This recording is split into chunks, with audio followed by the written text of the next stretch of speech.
Let's begin by offering our respects to ISKCON founder Acharya and our preeminent Shiksha Guru, His Divine Grace, Hare Krishna. A.C. Bhaktivedanta Swami Srila Prabhupada.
Srila Prabhupada ki Jai.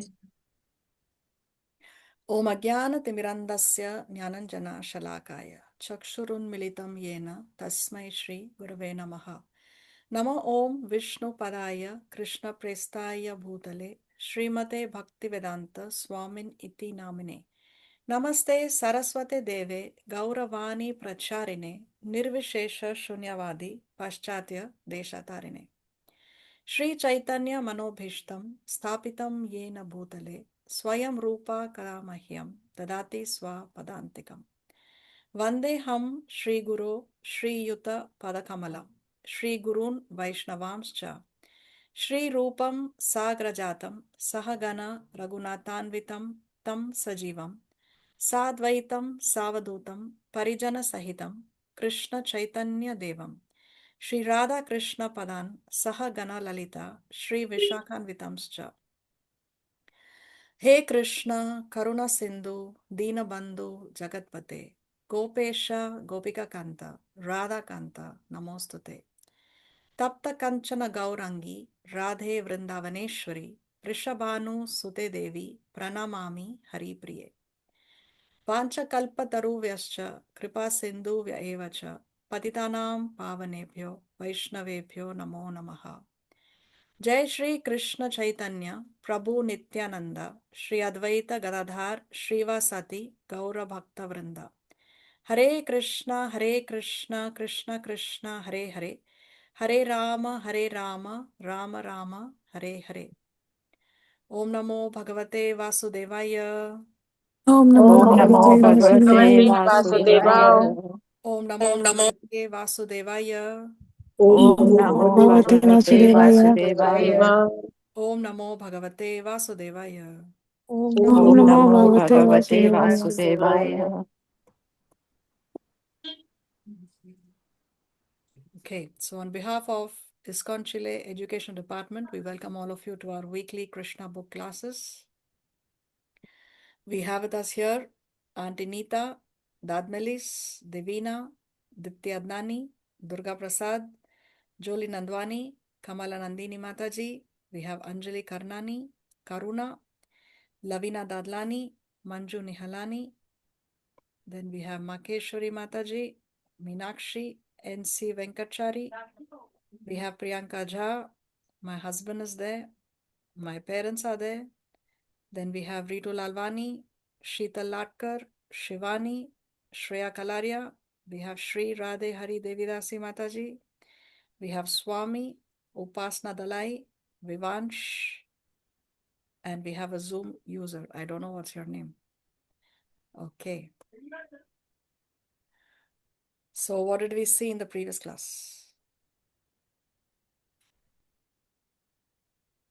Which Gita did we see?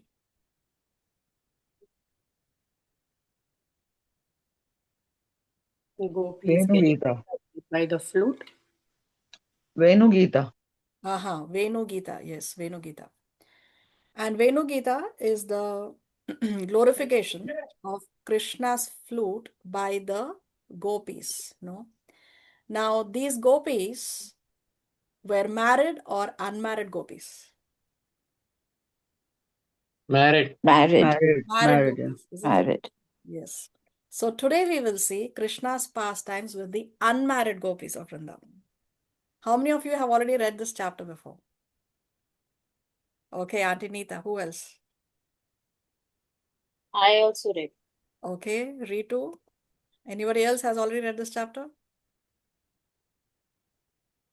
I've read before, but I don't remember. It was I last also time. read. I have also read. Okay. So Zoom user, is that? Who is that? I don't know. What's your name? Please present yourself.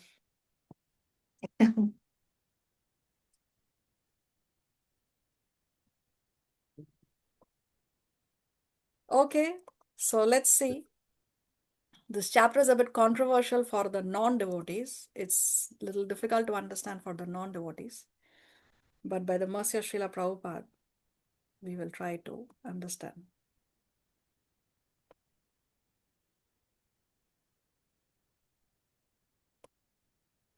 Can you see the screen?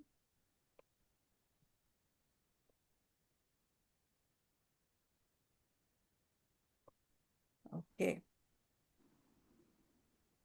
So chapter 22 of the Krishna book is titled Stealing the Garments of the Unmarried Gopi Girls. So remember, this chapter is the pastime of Krishna with the unmarried gopis of Vrindavan. The previous chapter was with the married gopis.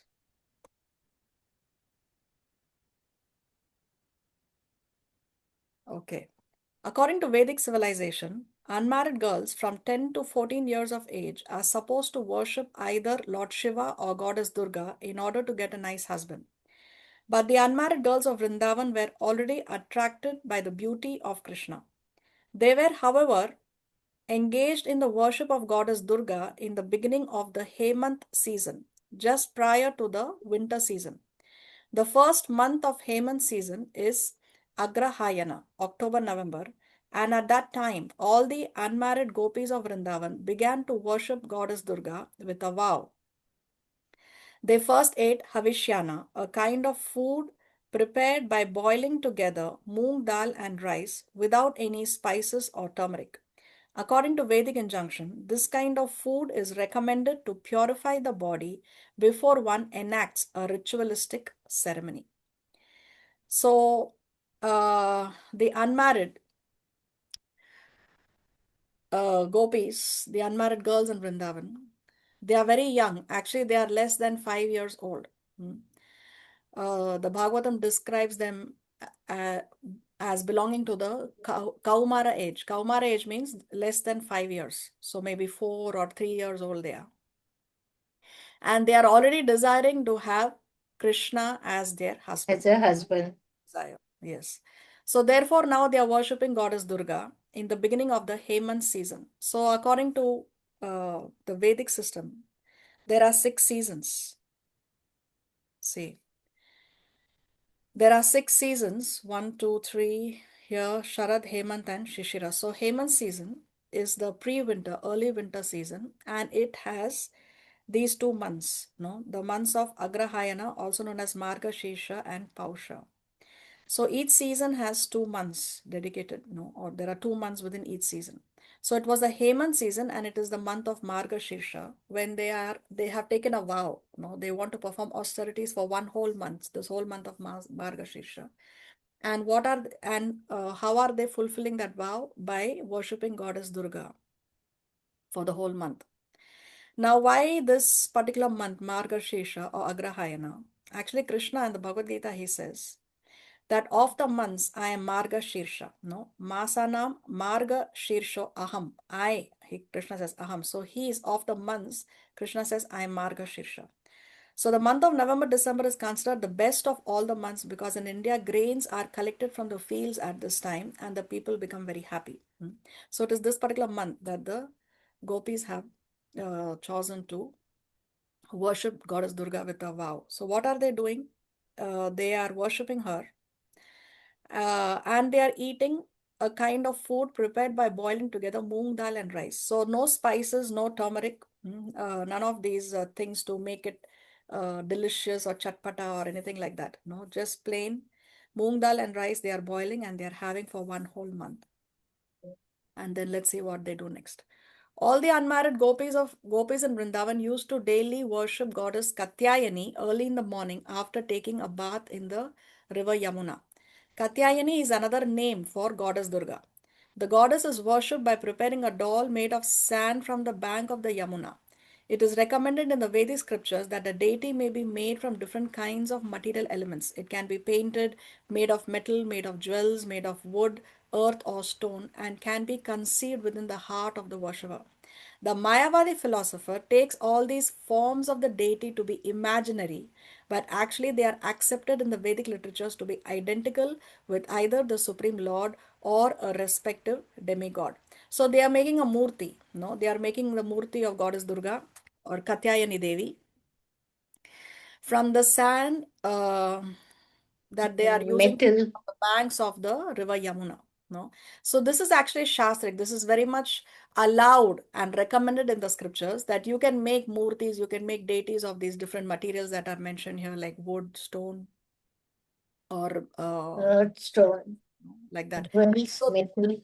yes. So this is actually recommended in the Shastra. It is very much within the framework of Shastra that this can be done, and that deity is accepted to be identical with either Krishna or Vishnu Tattva or any Devata. So it is very much Shastric. But the Mayavad philosophers, because they are impersonalists, they say that all these different forms of the Lord are imaginary.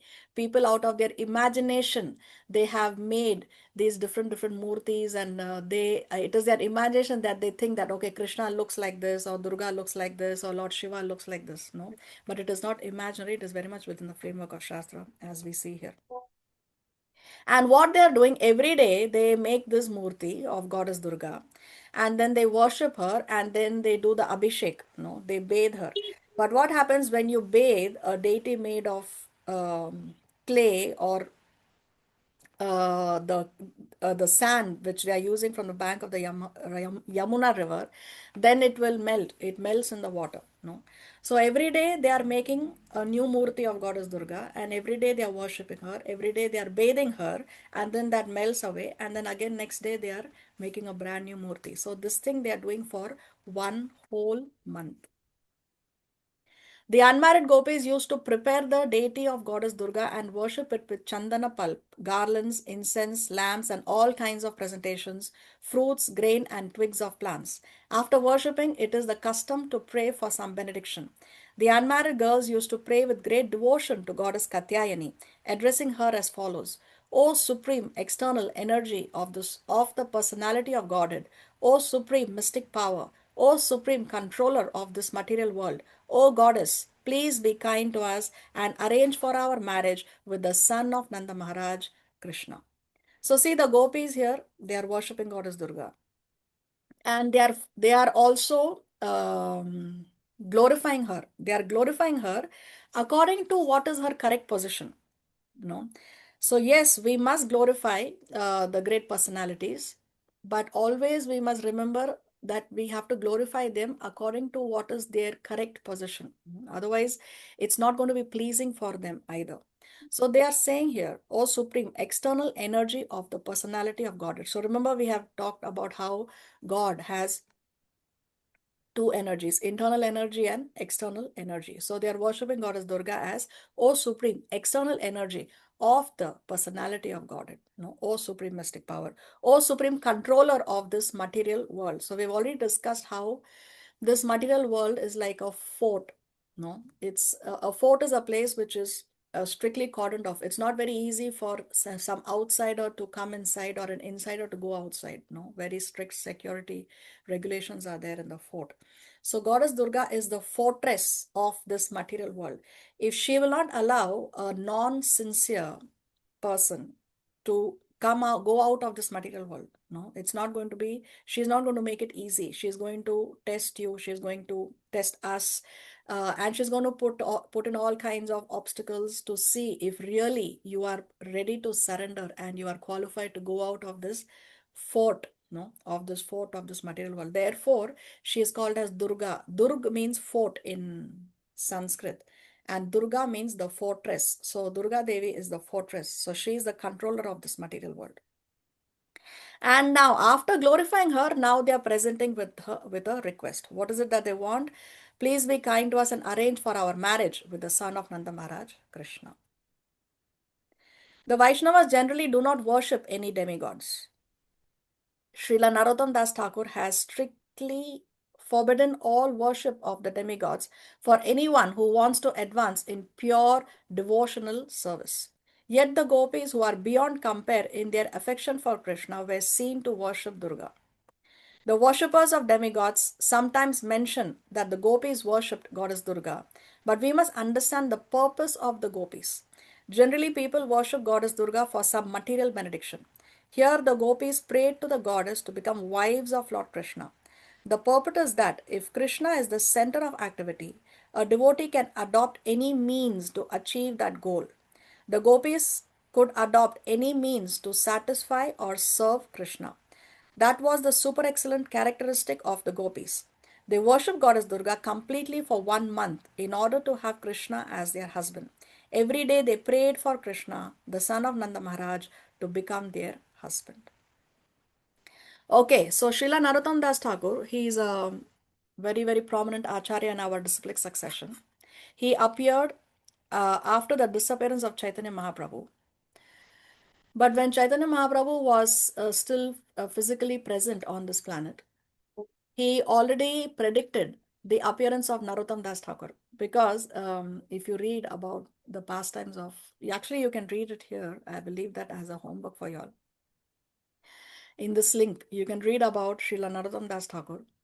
Many interesting pastimes are there on this page. In fact, if you start reading it, you will not be able to stop reading it. It's such a fascinating description is there of the more prominent events in his lifetime. So anyway, even when he was, when Chaitanya Mahaprabhu was doing his Sankirtan, chanting of the holy names, he would call out the name of Narottam. No, he would say, "Oh Narottam, oh Narottam." And actually, Narottam Das Thakur had not yet appeared on this planet, but he had already predicted that he will appear. And after the disappearance of Chaitanya Mahaprabhu, Narottam Das Thakur played a crucial role in spreading Krishna consciousness, in spreading Harinam Sankirtan. And when he disappeared, no, when he departed from the planet, it's very interesting how he went.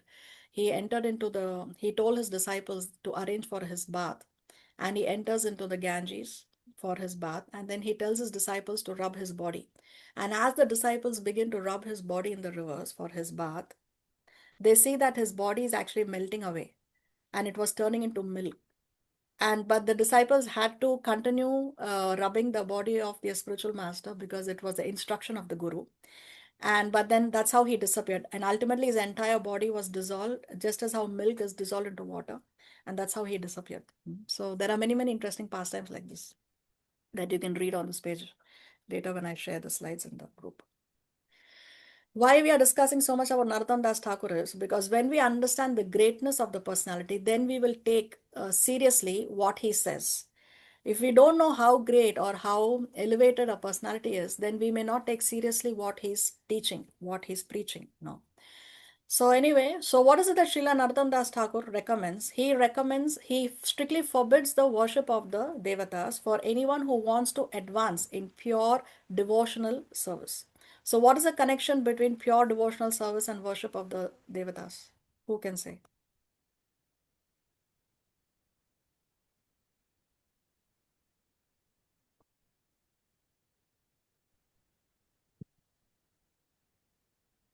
Can you repeat the question? Difference between pure devotional service What and is the worship of connection? What is the connection between pure devotional service and worshipping of the devatas? Why is it forbidden? I think pure devotional service is when you do service without any return of your fruitive activity. Yes. No? Without expecting And the return, right? exactly. And Uh-huh. the other one is you worship the demigods for some interest that you have, and you do it sometimes, intentionally you're doing it, or intentionally you're doing it, but your mind is somewhere else, no? Uh-huh. You're not Yes. thinking of Krishna consciousness, no? Uh-huh. Exactly. So when, see, generally people worship the different devatas for different material benedictions. No? That's the general rule. So therefore, if one wants to worship in pure devotional service, then it is recommended, the Shastras recommend and our Acharyas recommend that one should not worship the Devatas because that is not pure devotional service. Pure devotional service means Anya Abhilashita Shunyam. All other desires are zero. I have no other desire except that I want Krishna. That is pure devotional service. I just want to please Guru and Krishna. When one prays like that, when one desires like that, then that is pure devotional service. So therefore, the acharyas do not recommend. But in this case, the gopis, they are praying to Katyayani Devi, they are praying to Durga Devi. But what is their goal? What do they want? They want Krishna as a husband. They want Krishna. So when it comes to getting Krishna, then a devotee can adopt any means to satisfy or serve Krishna. See, this is the exact statement by Srila Narottam Das Thakur. We can find in the Chaitanya Charitamrita. He says, to become a staunch, pure devotee of the Supreme Personality of Godhead without deviation, Ananya Bhak, one should not divert his attention to the worship of the demigods. Such control is a symptom of pure devotional service. So this is the exact quote that is mentioned in the Krishna book. See here, one may think that, oh, why? No, still why? So see here in the Srimad Bhagavatam, in this particular verse, Sukadeva Goswami, he is saying, see, before this, Sukadeva Goswami has mentioned all the incarnations that appear, no? And after giving an explanation of all these incarnations that appear, finally he says this verse. What does he say? Ete chamsa kala pumsha Krishnastu Bhagavan Swayam. The statement here, Krishna Stu Bhagavan Swayam, is actually considered to be the mission statement of the Srimad Bhagavatam. Srimad Bhagavatam has 18,000 verses, 18,000 verses. And of those 18,000 verses, this one line, Krishna Stu Bhagavan Swayam, is the mission statement of the entire Srimad Bhagavatam. So let's see the translation of this verse. All of the above mentioned incarnations are either plenary portions or portions of the plenary portions of the Lord, but Lord Sri Krishna is the original personality of Godhead. All of them appear on planets whenever there is a disturbance created by the atheists. The Lord incarnates to protect the atheists. Okay, now coming back to Krishna book. Shreya, you have your hand raised? Yes. So I had a question like, what does it mean to worship the demigods? Like, even paying obeisances considers as a worship, or is it just like if you are praying to that deity like every day and then performing puja and all that? Yes, offering obeisances is a mark of respect. There is no problem. We have to see it's not a see when it comes to demigods, we have to understand that they are not ordinary personalities. They are very elevated personalities. For some reason, they have that position of a devata. So as Vaishnavas, we must always respect them. We must always respect them. But to glorify them as the supreme personality of Godhead, then that is something that is not permitted. We should always say how the gopis are also glorifying Goddess Durga, but in the correct position. No, for example, there is this Bollywood song which says, "Deva ho Deva, Ganpati Deva, tumse badkar kaun." So that is not correct. That is not shastric. That's why it is a Bollywood song. It is not a bhajan that is written by a Vaishnava saint or somebody who is knowledgeable, who has a correct knowledge of Shastras. No? So worship of the Devatas means you're worshipping them thinking that they are the supreme, and you're not worshipping them in their correct position, and you are, what do you say, thinking that they are superior to actually the Supreme Personality of Godhead. If you worship with that mentality, then that is not Yeah. permitted. But if you want to worship a demigod, but you're worshipping for Krishna, please help me. Let's say you're saying, oh, my dear Lord Ganesh, you are so glorious that you have actually written the Mahabharata, of which the Bhagavad Gita is a part.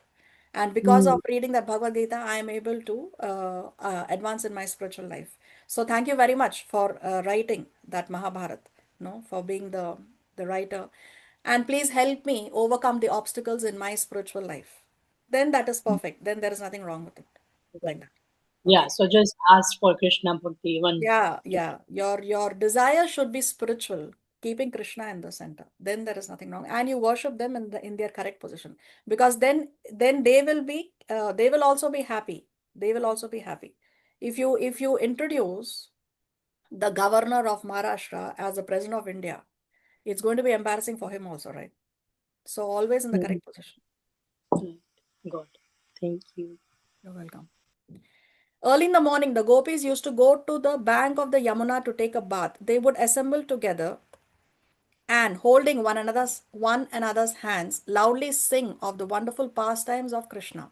It is an old system among Indian girls and women that when they take a bath in the river, they place their garments on the bank and dip into the water completely naked. The portion of the river where the girls and women bathe was strictly prohibited to any male, and this is still the system. The Supreme Personality of Godhead, knowing the minds of the unmarried young gopis, blessed them with their desired objective. They had prayed for Krishna to become their husband, and Krishna wanted to fulfill their desires. So these gopis every day for the whole month, early in the morning, they are taking a bath in the bank of the river Yamuna. So the water is freezing cold. The water is freezing cold. But they are doing so much austerity because they want Krishna as their husband, that in that freezing water every day they are assembling together and they are going into the waters. They're dipping in the water. And Krishna, of course, he knows past, present, and future. He knows what is in the heart of every living entity, and he knows what is it that is what is it that these young girls are desiring. What is it that they want, and he wants to fulfill their desires. At the end of the month, Krishna, along with his friends, appeared on the scene. Another name of Krishna is Yogeshwara, or master of all mystic powers. By practicing meditation, the yogi can study the psychic movement of other men, and certainly Krishna could understand the desire of the gopis. Appearing on the scene, Krishna immediately collected all the garments of the gopis, climbed up into a nearby tree, and with a smiling face began to speak to them. So these gopis are in the water, and Krishna, he knows what is their desire, and it's the end of the month. So the gopis have finished their austerities at the fact that they are at the fag end of that month. No. And there now Krishna has appeared. He has taken the clothes and he has climbed on top of the tree. My dear girls, he said, please come here one after another and pray for your garments and then take them away. I am not joking with you. I am just telling the truth. I have no desire to play any joke with you, for you are tired from observing the regulative principles for 1 month by worshipping goddess Katyayani. Please do not come here all at once. Come alone. I want to see each of you in your complete beauty, for you all have thin waists. I have requested you to come alone. Now, please comply. So, Krishna is saying, now you come out of the water one after the other and you come and take the clothes from me. When the girls in the water heard such joking words from Krishna, they began to look at one another and smile. They were very joyous to hear such a request from Krishna because they were already in love with him. Out of shyness, they looked at one another, but they could not come out of the water because they were naked. Due to remaining in the water for a long time, they felt cold and were shivering. Yet, upon hearing the pleasing, joking words of Govinda, their minds were perturbed with great joy. So, how are the gopis responding to this request from Krishna? Are they happy? Are they joyous? Or are they angry and they Yes. say that you are making an indecent proposal? What is it? No, What is they're the call? happy. They're They're happy. happy. They are They're very, happy. very happy. No, so they are not thinking that Krishna is outraging their modesty. They are not saying that, oh, how can you come up with such an indecent proposal? No, they are actually very happy because they are completely in love with Krishna. See, love is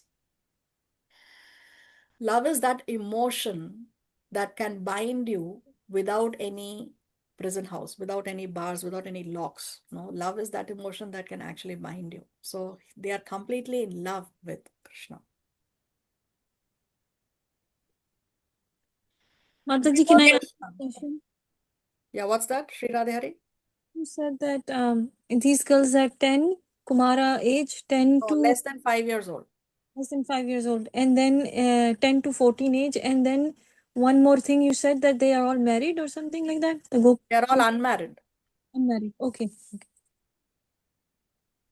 They told Krishna, dear son of Nanda Maharaj, please do not joke with us in that way. It is completely unjust to us. You are a very respectable boy because you are the son of Nanda Maharaj and you are very dear to us. But you should not play this joke on us because now we are all shivering from the cold water. Kindly deliver our garments immediately, otherwise we shall suffer. They then began to appeal to Krishna with great submission. Dear Shyamasundara, they said, we are all your eternal servitors. Whatever you order us to do, we are obliged to perform without hesitation because we consider it our religious duty. But if you insist on putting this proposal to us, which is impossible to perform, then certainly we will have to go to Nanda Maharaj and lodge a complaint against you. If Nanda Maharaj does not take action, then we shall tell King Kamsa about your behavior.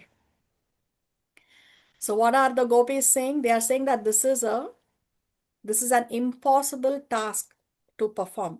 So they are saying what you are saying is an impossible task to perform, and if you insist, then they are going to have to complain to Nanda Maharaj, who is his father. And if Nanda Maharaj, because he is the father, does not take any action, then they will complain to King Kamsa. So Nanda Maharaj is the king, but Kamsa is the emperor. And here, why do they say that we are all your eternal servitors? If they do not know that Krishna is the Supreme Personality of Godhead. How come they are the eternal servitors of Krishna? Or how do they think that they are the eternal servitors of Krishna? Why? Maybe because they are They're in love, love with him. they're love with him, no? Okay, So for them, it's just him, right? okay. That can be one angle of vision. One more. They want him as their husband. Okay. Any other angles of vision? So what I read was because he is the son of the king.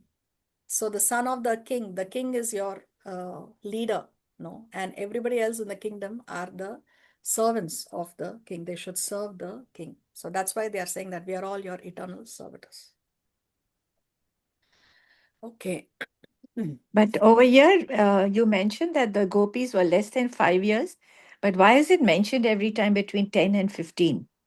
No, where does it say between 10 to 15? In the beginning we saw, say here, Yeah. 10 to 15 was here. In the beginning, 10 to 14. Here, 10 to 14. According to Vedic civilization, unmarried girls from 10 to 14 years of age are supposed to worship either Lord Shiva or Goddess Durga in order to get a nice husband.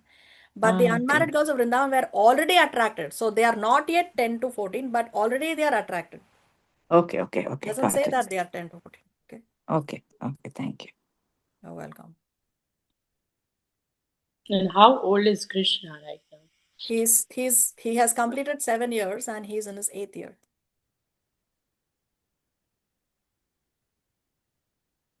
Upon hearing this appeal by the unmarried gopis, Krishna answered, my dear girls, if you think that you are my eternal servitors and you are always ready to execute my order, then my request is that with your smiling faces, you please come here alone, one after another, and take away your garments. If you do not come here, however, and if you lodge complaints with my father, I shall not care anyway, for I know my father is old and cannot take any action against me. So we know that Nanda Maharaj, he was in his Will old not say age anything. when Krishna was born. When the gopis saw that Krishna was strong and determined, they had no alternative but to abide by his order. One after another, they came out of the water, but because they were completely naked, they tried to cover their nakedness by placing their left hand over their pubic area. In that posture, they were all shivering. Their simple presentation was so pure that Lord Krishna immediately became pleased with them. All the unmarried gopis who prayed to Katyayani to have Krishna as their husband were thus satisfied. A woman cannot be naked before any male except her husband. The unmarried gopis desired Krishna as their husband, and he fulfilled their desire in this way. So, why is Krishna pleased when the gopis come out the way he told them to come out? Is he getting some cheap thrill? What is he pleased with? Maybe their dedicate Their devotion, no, for Krishna. Their surrender towards him. See here, their simple presentation was so pure that Lord Krishna immediately became pleased with them. So he's pleased with the purity of the gopis. Their love is so pure that they are doing whatever Krishna wants them to do. They are not holding back anything.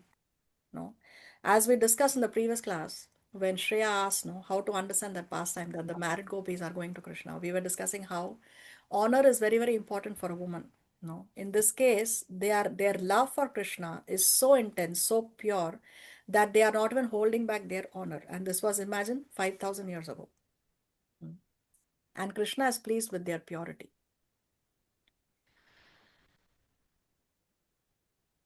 Being pleased with them, he took their garments on his shoulder and began to speak as follows. My dear girls, you have committed a great offense by going naked in the river Yamuna. Because of this, the predominating deity of the Yamuna, Varuna Dev, has become displeased with you. Please, therefore, just touch your foreheads with folded palms and bow down before the demigod Varuna in order to be excused from this offensive act. The gopis were all simple souls, and whatever Krishna said, they took to be true. In order to be freed from the wrath of Varundev, as well as to fulfill the desired end of their vows, and ultimately to please their worshipable Lord Krishna, they immediately abided by his order. Thus, they became the greatest lovers of Krishna and his most obedient servitors. So, love means I only do what Krishna says. That is love. So see, this thing is true that normally when girls or boys, the brahmacharis, even today, if you see when the brahmacharis, ISKCON brahmacharis, they go, or sannyasis, they go to the waters, they go for a dip in the Ganges. They will wear the gamcha or they will wear cowpeen at least in minimum, and then they will take a bath. They don't go completely without any cloth on their bare body. They will not go like that for taking bath. So it is true what Krishna is saying here, that one doesn't go completely naked to bathe in the waters. Let's continue. Nothing can compare with the Krishna consciousness of the gopis. Actually, the gopis did not care for Varuna or any other demigod. They only wanted to satisfy Krishna. Krishna became very ingratiated and satisfied by the simple dealings of the gopis, and he immediately delivered their respective garments one after another. Although Krishna cheated the young unmarried gopis and made them stand naked before him and enjoyed joking words with them, and although he treated them just like dolls and stole their garments, they were still pleased with him and never lodged complaints against him. This attitude of the gopis is described by Lord Chaitanya Mahaprabhu when he prays, My dear Lord Krishna, you may embrace me or trample me under your feet, or you may make me broken-hearted by never being present before me. Whatever you like, you can do, because you have complete freedom to act. But in spite of all your dealings, you are my Lord eternally, and I have no other worshipable object. This is the attitude of the gopis towards Krishna. So Chaitanya Mahaprabhu also prays, no, Krishna, my dear Lord, you can do whatever you like with me. No, you trample me, you embrace me, you do whatever you want to do with me. But still, I will not worship anybody else. I have no other worshipable object. So this is pure love. This is pure love.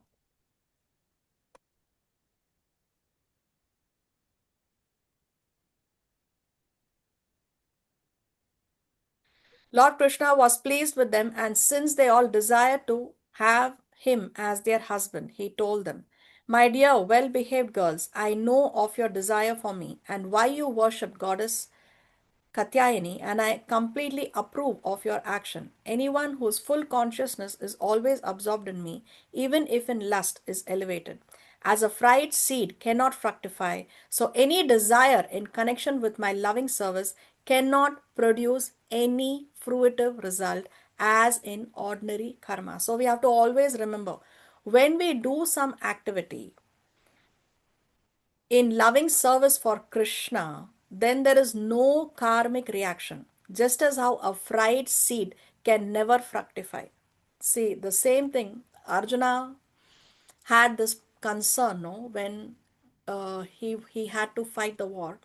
One of his reasons for not fighting the war is, I will incur the sinful reactions of killing my guru, my elders, Bhishma Dev, my great grandfather. So therefore he said, by killing all these great personalities, I will be incurring sinful reactions. But Krishna says that because Arjuna is fighting under his instruction, there is no question of him incurring any sinful reactions. The same thing about prasad.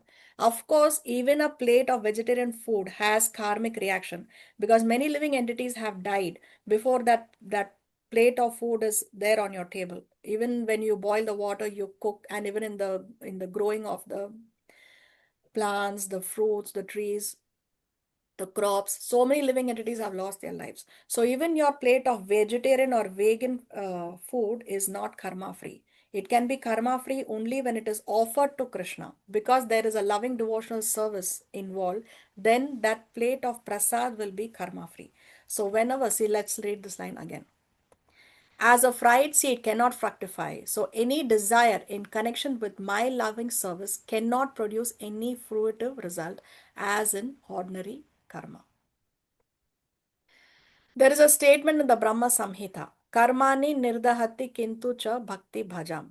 Everyone is bound by his fruitive activities, but the devotees, because they work completely for the satisfaction of the Lord, suffer no reactions.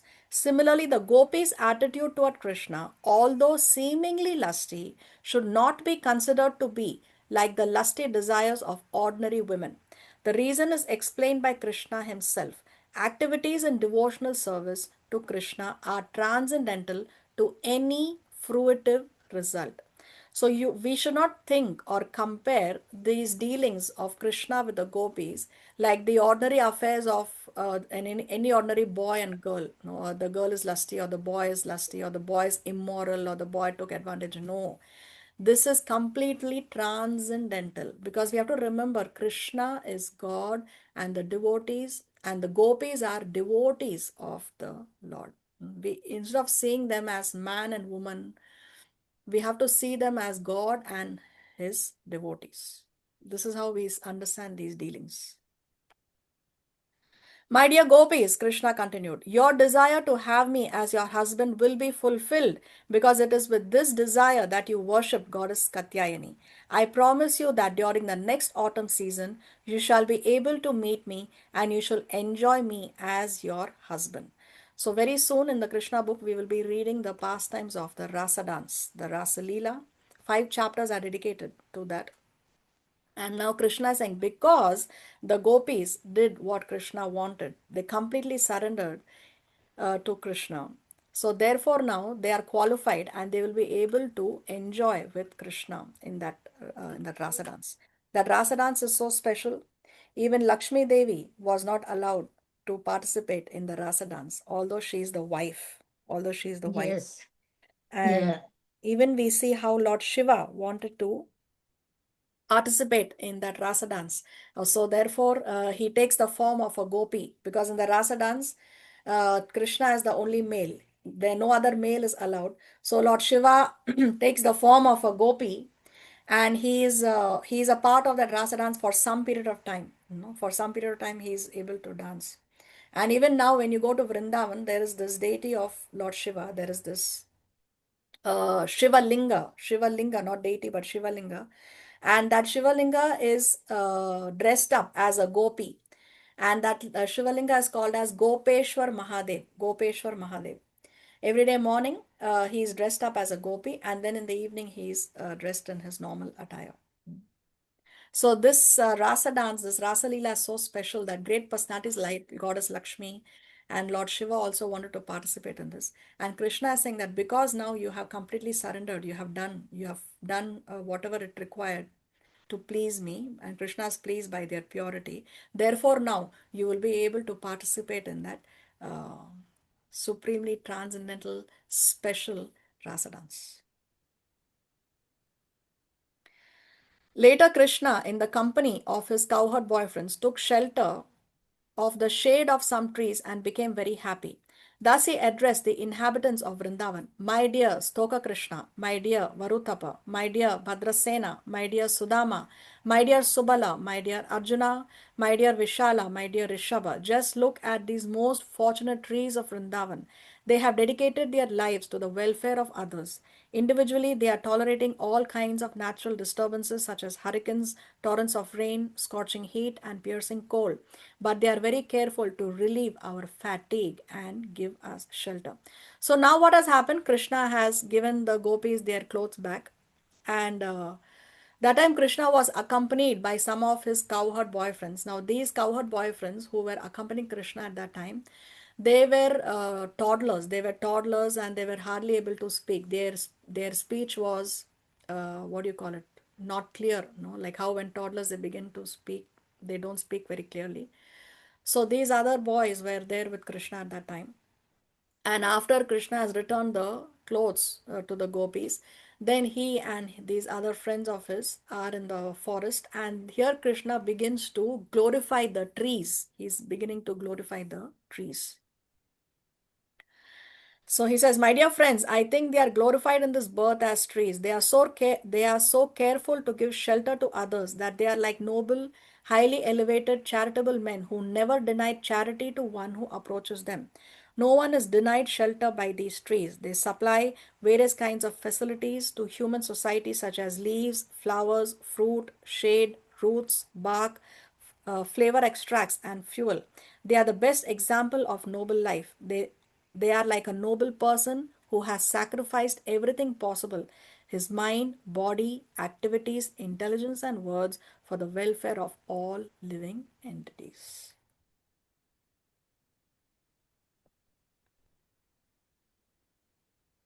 Oh, my PowerPoint has frozen.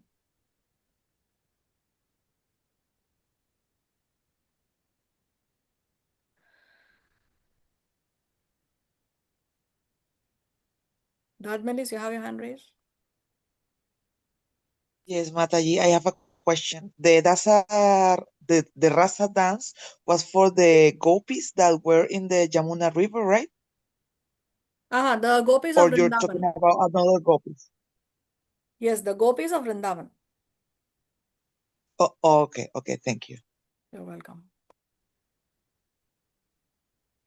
Thus the Supreme Personality of Godhead walked on the bank of the Yamuna, touching the leaves of the trees and their flowers, and their fruits, flowers, and twigs, and praising their glorious welfare activities. Different people may accept certain welfare activities to be beneficial for human society according to their own views, but the welfare activity can be rendered to people in general for eternal benefit.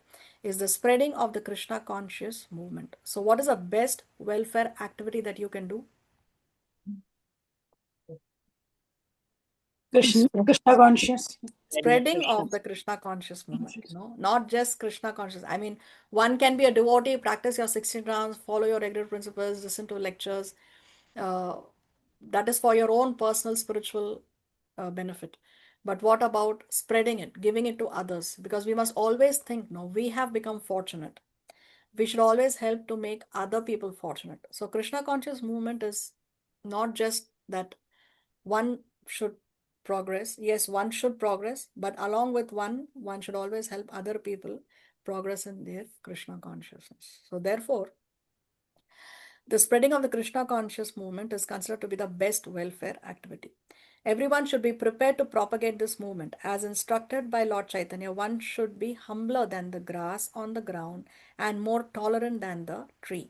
The toleration of the tree is explained by Lord Krishna himself, and those who are engaged in the preaching of Krishna consciousness should learn lessons from the teachings of Lord Krishna and Lord Chaitanya through their direct disciplic succession. So, see, Chaitanya Mahaprabhu says that one should be humbler than the blade of grass, because see, the grass, people walk on grass, people trample the grass, but the grass never protests. The grass remains in its humble position on the ground. So therefore, one has to be more humble than the blade of grass. One should be more tolerant than the tree. People do all kinds of things in the tree. No, people urinate on the trees, people kick the trees, sometimes people cut the trees, and then people are using the trees to sit on it. The barks of the trees are used for so many different purposes, making furniture and other things. Sometimes people are carving their names on the trees. Or sometimes people are putting nails on the trees because they want to hang some decorative things in the park. So like that, so much of nonsense is done on the trees, but the trees are always tolerant. The trees tolerate, and the trees continue to give us fruits and shade and vegetables and flowers and so many other things. So Chaitanya Mahaprabhu says that one should be humbler than the blade of grass and should be more tolerant than the tree. So when it comes to preaching, these are the qualities that are required. Srila Prabhupada is explaining in this paragraph. See here, especially Chaitanya Mahaprabhu says, one who has taken his birth as a human being in the land of India, Bharatvarsha, should make his life successful and work for the benefit of all other people. So especially if one has taken birth in India, then it is his duty to spread Krishna consciousness to others. It is the duty of everyone who has taken birth in the land of India, Chaitanya Mahaprabhu is saying.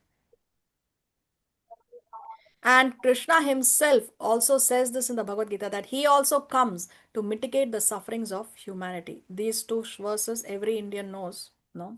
Yada yada hi dharmasya glanir bhavati bharata apyutthanam adharmasya tadatmanam shrujamyaham paritranaya sadhunam vinashaya cha dushkritam dharma samsthapanarthaya sambhavami yuge yuge. Whenever and wherever there is a decline in religious practice, O descendant of Bharata, and a predominant rise of irreligion, at that time I descend myself to deliver the pious and to annihilate the miscreants, as well as to re-establish the principles of religion. I myself appear millennium after millennium. So Krishna himself also comes to mitigate the suffering of humanity. The Shastras conclude, therefore, that spreading the Krishna conscious movement is the best welfare activity in the world because of the ultimate benefit this bestows upon people in general. The Lord very quickly recognizes such service performed by a devotee. So why is Krishna consciousness the best welfare activity, and what is the ultimate benefit that it bestows upon people in general?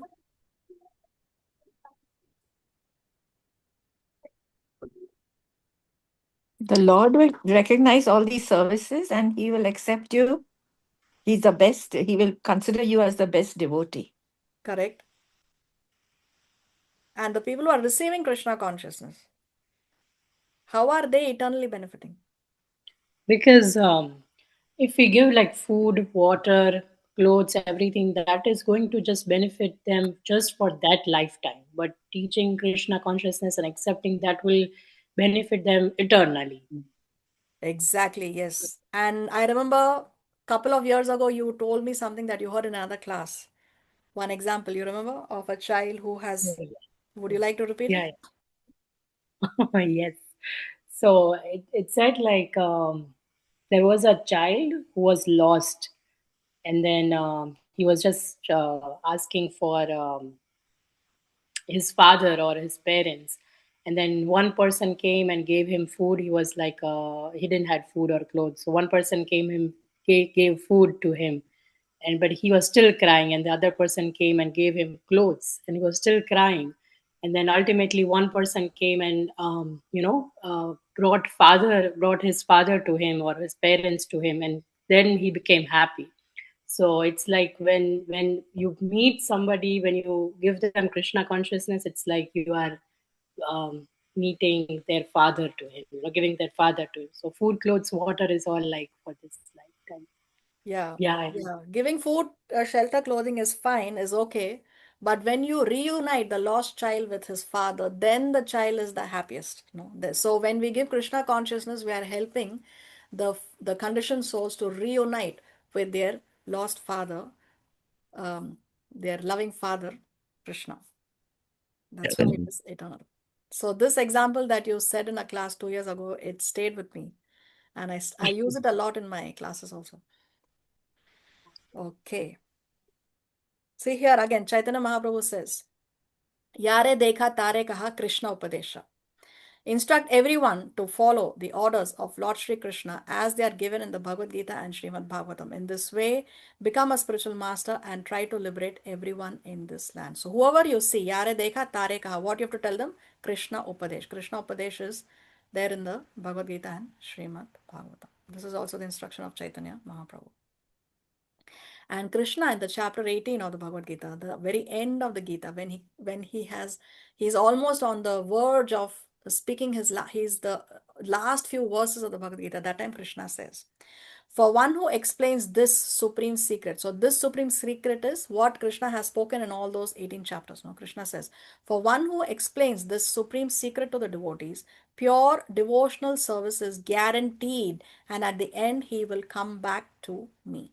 There is no servant in this world more dear to me than he, nor will there ever be one more dear. So when we help teach people Krishna consciousness, Bhagavad Gita, Srimad Bhagavatam, then Krishna says that he is guaranteeing, he is giving the guarantee that yes, that person will receive pure devotional service, and at the end he will definitely come back to me, Krishna says. And Krishna says that there is no one more dear than such a person for him. So that's how important it is, this preaching service. And what do we need? We already read. We have to be more tolerant than the tree. We have to be as humble as a blade of grass, and we have to follow the instructions of our previous acharyas. There is nothing outside of our shastra is required. Simply we have to repeat what we hear from Guru, Sadhu and Shastra. We read, we learn, and we simply repeat. We don't have to speak anything extra. No, nothing outside, nothing heroic outside of this is required. Simply you repeat what is said. Even a 5-year-old child can spread Krishna consciousness. You read and repeat, that's all.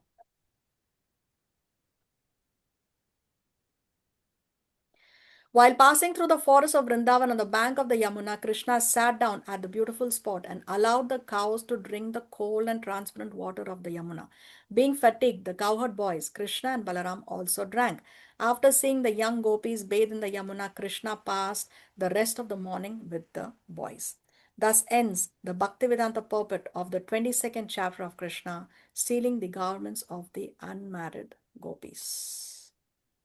Does anybody have any question or comments? Mataji, one thing, when the gopis came out of the Yamuna and stood in front of Krishna, at that time, how old was the gopis and how old was Krishna?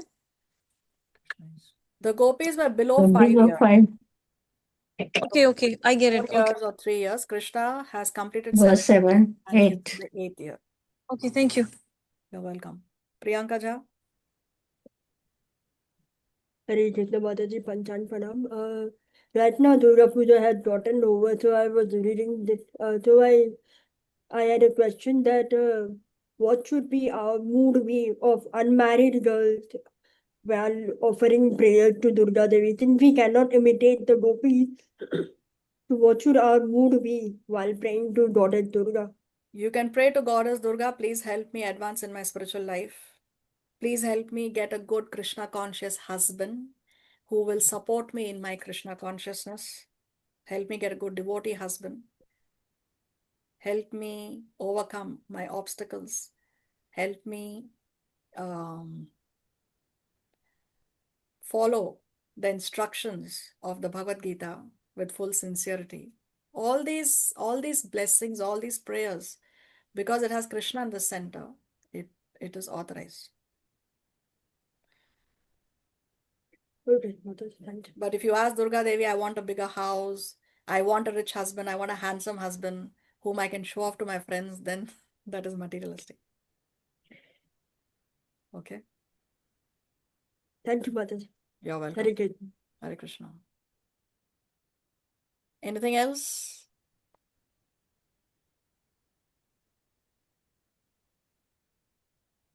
Okay. So, although you are not asking, I put in here because sometimes it may be difficult for us to understand this pastime properly. So, how to understand this pastime? First of all, we have to understand that Krishna is Swarat. Krishna is completely independent. He can do what he likes because he is God. We cannot imitate the pastimes of Krishna. We have to only follow his instructions. We have to follow his instructions. We have to follow the footsteps of our acharyas. We have to follow the footsteps of Krishna. We cannot imitate Krishna because Krishna is Swarat. Krishna is completely independent. Who can question Krishna? Who is going to teach Krishna on moral values? No, we cannot do that.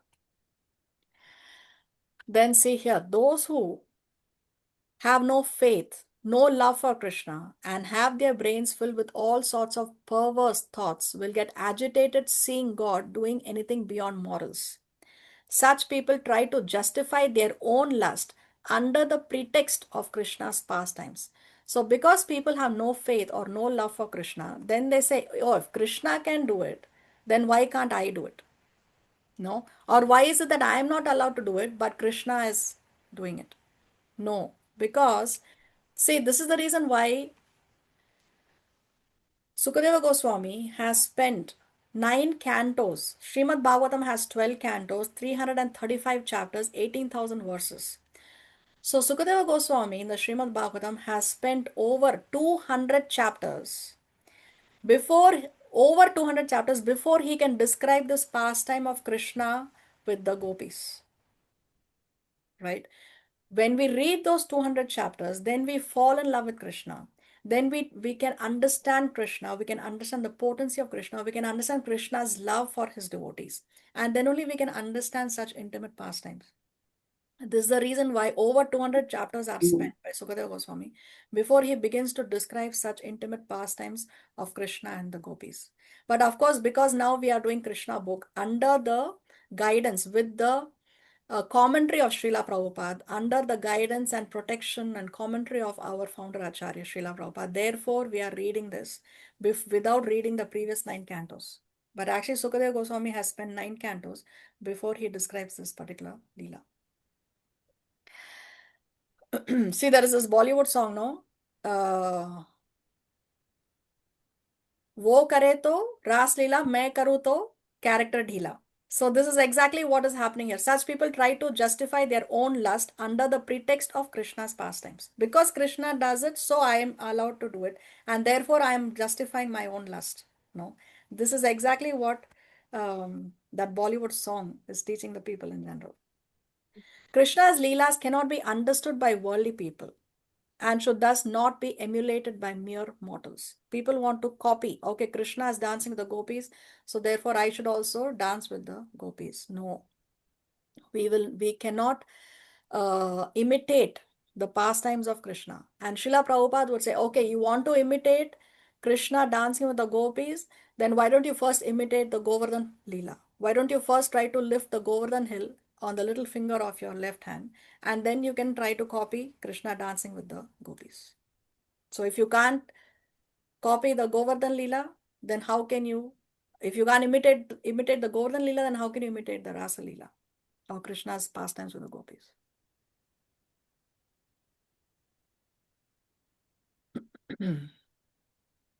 Srimad Bhagavatam talks about Madhurya Leela in the 10th canto, and before that it describes the loving reciprocation between Krishna and his devotee, Krishna in various forms and various devotees in multiple ways. So as we described, this Madhurya Leela, this pastimes of Krishna and conjugal love are described in the 10th canto. But before that, in 9 cantos, Sukadeva Goswami has described the loving reciprocation between Krishna and his devotees. No, you can see how, for example, Narsimha Dev embraces Prahlad Maharaj. You can see how Lord Ramachandra embraces Hanuman.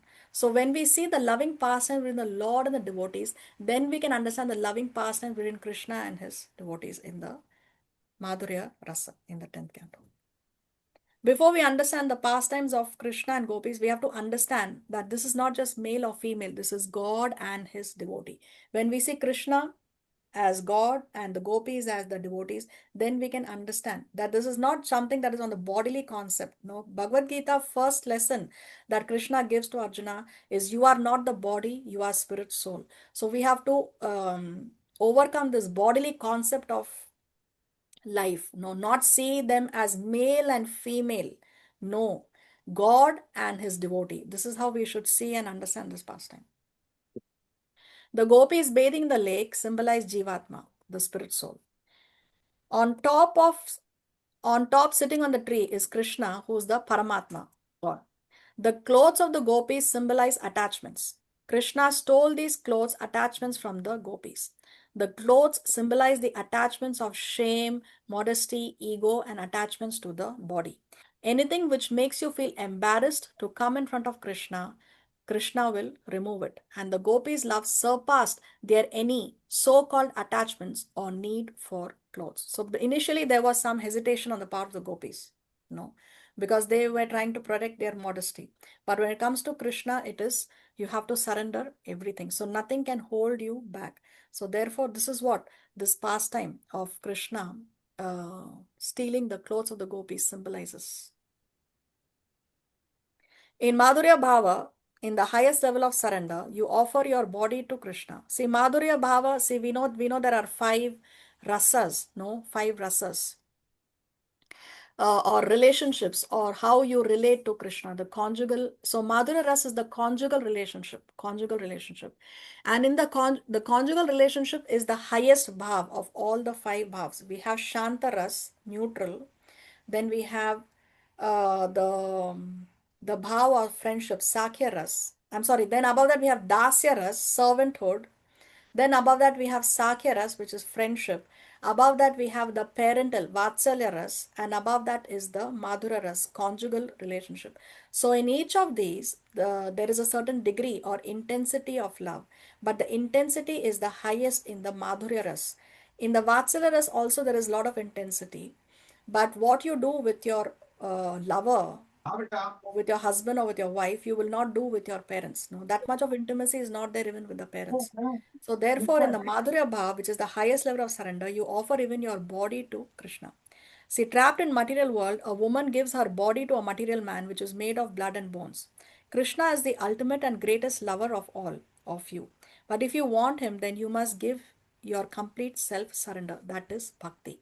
See, when one wants to gratify one's own senses, then that is not bhakti. Bhakti means I only do what Krishna wants. I only do what pleases Krishna. And the gopis, they were willing to give up their modesty, their shyness, because they want to please Krishna. So that is the highest level of surrender in the Madhurya Ras, to offer even the body to Krishna. Krishna's Vastra-Haran Lila facilitated that the gopis enter into the Ras Lila, the ultimate level of Madhurya Bhav. So this we have already discussed. As Krishna said towards the end, now that you have done what I had instructed, now you will very soon, your desire will be fulfilled. And so they are going to have the Ras Lila, which we will see later in the Krishna book class. Radha Krishna Ekatma Dvi Deha Dhari. So Chaitanya Charitamrita describes that Radha Krishna are one person. Eka Atma, they are one person. Dvi Deha Dhari means they have manifested in 2. Deha means body, Dvi means 2. So they have taken up 2 bodies. Again we will read. Chaitanya Charitamrita describes that Radha Krishna are one person. Eka Atma Dvi Deha Dhari. They are one soul who manifested in 2. And why did they do that? For the sake of performing pastimes of relishing love. And the confidential Sakhis are the expansions of Srimati Radharani, who is called as Para Kaya Bhuya. It means that the expansions of Radharani are in the other form. Kaya means body. Para means another. So all these gopis are the expansions of Srimati Radharani. Srimati Radharani was not in this group of gopis who went to bathe in the water and worship Katyayani and then came out of the water unclothed. No. Srimati Radharani was not in this group. So what we are describing here is that the gopis who were there in the water, they are all expansions of Srimati Radharani. And Srimati Radharani is non-different from Krishna. Actually, they are one person only. Radha Krishna Ekatma, who have taken two bodies. Dui Deha Dhari. That's the point we are trying to make. And finally, to conclude how we can understand this pastime is this particular verse from the Bhagavad Gita, which is the conclusion of the Bhagavad Gita. 18.66, last chapter, towards the end, Krishna says, Sarva dharmam parityaja mam ekam sharanam vraja. Aham tvam sarva papebhyo mokshayishyami ma suchaha. So what is Krishna saying? Sarva dharmam parityaja. Abandon all varieties of religion. Sarva dharmam. All the varieties of religion, parityaja. Just give it up. Just abandon it. Mam ekam sharanam vraja. Just surrender unto me, Krishna says. Why should we do that? Aham tvam sarva papebhyo. I shall deliver you from all sinful reactions. Do not fear, Krishna says. Aham tvam sarva papebhyo mokshayishyami ma suchaha. So this is the conclusion of the Bhagavad Gita, that you abandon all varieties of religion. So yes, the gopis, they were feeling shy. They want to protect their modesty, and they should not appear without any clothes in front of another man. That is correct. So that is also dharma. That is religiosity. That is religion. But there is a higher religion, which is simply follow the instructions of Krishna. So there are many dharmas, but Krishna says abandon all varieties of dharma. Sarva dharmam parityaja. Like in the previous class, this question was raised. How to understand that the married women, the married gopis, are leaving their husbands and they are going to Krishna, who is another man, who is not their husband. So how to understand? So yes, it is the dharma of the married woman to stay with the husband. But when it comes to Krishna, then all these other dharmas are lower religious principles. There are lower religious truths and higher religious truths.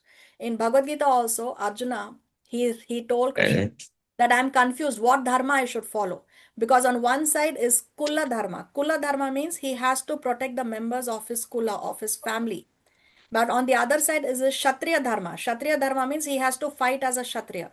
Now, if he is following Kshatriya Dharma, then he is not following his Kula Dharma because he is killing the members of his Kula, of his family. And if he is following Kula Dharma, then he will not be able to follow the Kshatriya Dharma. So, what Dharma to follow? Then Krishna, of course, he is giving him the highest Dharma.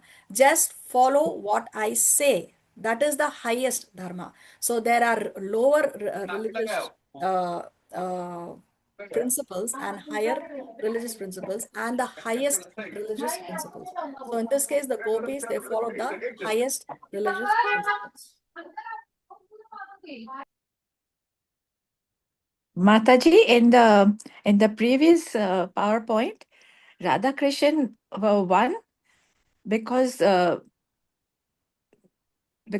they wanted to show the expressions, the love for. I didn't get that point. Okay, so the point here is Radha Krishna, they are one personality, but they have split into two so that they can enjoy loving transcendental pastimes between them. For Yeah, example, if I want to play a game, I cannot play with myself. I need somebody to play that game with. You know, for example, if I want to play snake and ladder, then I need a partner to play.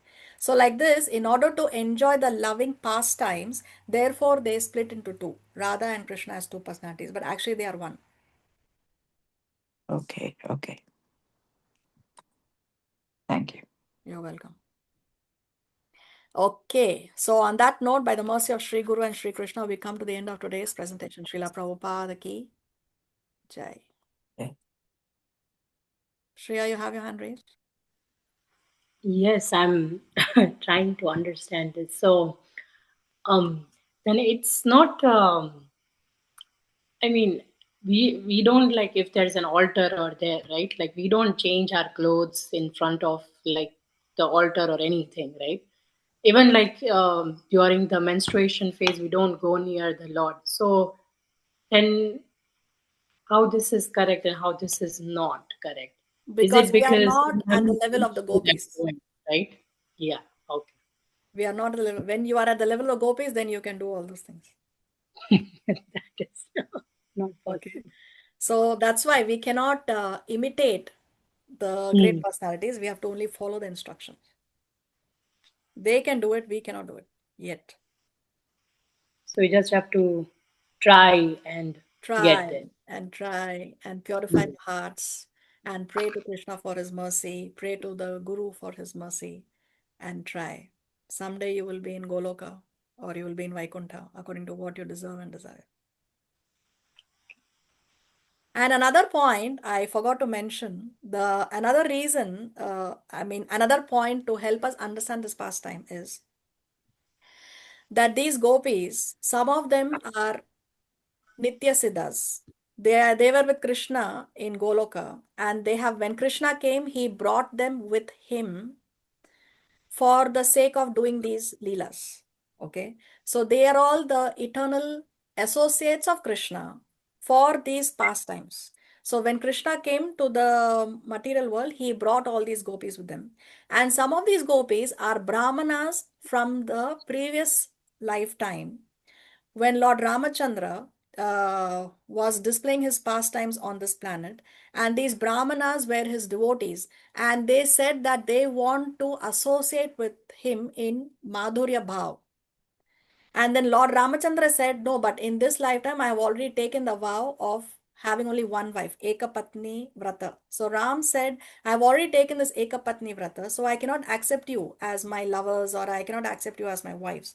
But in the next avatar, when the Lord descends as Krishna, then I will accept all of you as according to what emotions you have. No, so some of these gopis are actually the brahmanas from Ramachandra Lila who wanted to associate with Krishna in the Madhurya Bhav. So this is another way of understanding this particular Lila. Yes. Okay, anything else? Hare Krishna, Mataji, can I ask you something? So you just mentioned that some of them are brahmanas from the Ramchandra Lila, and what was the other thing that you had mentioned? They are the Nitya Siddhas. They are the eternal associates of Krishna from Goloka. When Krishna comes, he comes with his eternal associates for doing the Leelas, the pastimes here. So they are the So, Nitya Siddha devotees. so that's the gopis, right? Yes. Some of the gopis are Nitya Siddhas and some of the gopis are Brahmanas from Ram Leela. These Okay, gopis are involved in this pastime. but they're all expansions of Radharani. Yes, all the gopis are expansions of Srimati Radharani. Okay. So nobody is ordinary here. Oh, Like no. ordinary. No, not even an ant in Vrindavan is ordinary. Not even a tree. Hmm. Everybody is, they're all elevated souls. Tengo una pregunta. Sí, ¿Cómo está? Hare Krishna. Hare Krishna. Cuando dice que en una parte donde dice que Krishna dice que debemos promover el secreto a los demás y que a través de eso pues garantizamos un servicio devocional puro y el retorno a él. Usted mencionó que son tres. ¿Cuáles son esos tres que no caí como la idea? ¿Qué Cuando eran dice tres? ¿Qué eran tres, tres? como tres secretos que debíamos como difundir aquí. Creo que era la lectura del Bhagavad Gita, del Srimad Bhagavatam, algo así era. Sí, era eso. Solamente, bueno, ese secreto Krishna dice, ese verso fue al final de Bhagavad Gita, cuando Krishna Ujú. dice que cualquier persona que revele ese secreto a los demás, a ellos él garantiza que puede volver a su morada, ¿no? Entonces, ese secreto significa el secreto que Krishna habló en el Bhagavad Gita, o sea, el mensaje de Krishna, que es Ok, Bhagavad Gita. O también oh, está el mensaje de Bhagavatam, que también es mensaje de Krishna. Así, ok, ok, lo tengo, gracias, Hare Krishna. Hare Krishna. Okay, are we ready for the exam? Yes. Yes. Yes. What did you say about the Sakhya Bhav, the Sakhya, how many there? Sakhya and then There are Madhurya. five And what are the rasas, five mellows. So it starts from neutral, Shantaras, then you have Dasya, servanthood, then you have Sakhya, which is friendship, then you have Vatsalya, which is parenthood, and then highest is Madhurya, which is conjugal. Thank you. You're welcome.